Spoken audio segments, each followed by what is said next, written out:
Okay, let me just be straightforward. A direct Tomodachi Life sequel would not be that good. I'm sorry, I had to say it. Seriously, everybody talks about how they miss this nostalgic masterpiece, and while I can understand that feeling to an extent, everybody fails to acknowledge the game itself. It's good, don't get me wrong. I love watching the Miis do wacky stuff and say slightly questionable things, but that's really it. You're just watching a sitcom. While it's enjoyable if it has content that it hasn't covered yet, at a certain point you run out of interesting things to do. Which, should be fine. Nothing is supposed to last forever after all. But here's my issue. Tomodachi Life as a game struggles with repetitiveness. It really is just a playable movie with really boring chores to do. And while a sequel might be able to add more stuff, unless the gameplay loop is largely changed, it would grow old quicker because you've already seen the content that the sequel is built on. The gameplay loop is just buying people stuff, and then every once in a while there's some minuscule drama amongst the islanders, which worked for what it was. But have you ever tried doing a second playthrough of Tomodachi Life? That shit gets old way quicker, especially since the game plays all of its cards very quickly. You might say, so what, you just don't want this fantastic game series to continue? No. Of course I want it to continue. I just think everybody keeps hyping up Tomodachi Life 2 like it'll be the second coming. And don't forget, this game isn't the only one with the issue of not enough events to cover the game. Miitopia. Love that game. But by about 2/3 of the way through, the game starts dragging and there is not much to spice it up. So how? How do we fix this extremely important issue? I just think more customizability would be nice. Everybody loves watching their friends get into scuffles and whatnot, but there isn't much interaction with the world outside of the apartments.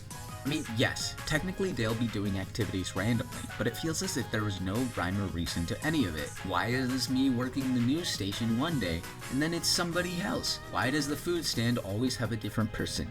Does anything here really make any sense? The answer is no, not really. But that's what I'd like to see in a hypothetical Tomodachi Life sequel. More reason and a little more influence over the world and the characters in it. For example, instead of all of the amenities popping up randomly, somebody could open the food store up and you could be able to help them decide the color palette and name or something. Get a little emblem, like in Mario Kart DS.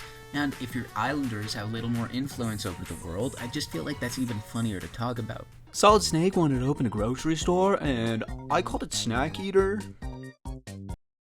I think a bigger emphasis on the jobs the Miis could have could lend to some fun and unique possibilities. Sort of like how they had the job hut in Tomodachi Collection, which was sort of like you get to see what job you have based on your astrological sign or something. I know now this video is probably getting a little oh, I can make the perfect video game with no knowledge on how this works. I do think having a little more influence on how your island turns out would be interesting. I just think that Tomodachi Life is a very fun experience, but it gets old very quickly. Variety and different results could be cool. Think like a roguelike where you can't die and all of the items are just different mundane story beats that you have little influence over. Oh, and if you ask me, I think you should be controlling a Mii rather than an omnipresent god type. Your Mii wouldn't have to be involved in any of the drama or anything, but I feel like it'd be good to switch it up. The Nintendo Switch can sure handle it better than a 3DS. Oh, yeah, and I think it would be way cool for stuff to happen around the island rather than just in the apartments. Which would explain the third-person Mii movement. Maybe the island could be bigger as well, and have weather or something. Probably seasons as well. I just really want to be addicted to Tomodachi Life 2. I don't want it to turn into what Animal Crossing New Horizons was. What do you think? What do you want from Tomodachi Life 2? Please, let me know, and maybe it'll happen. Here's my fingers crossed for this next Nintendo Direct.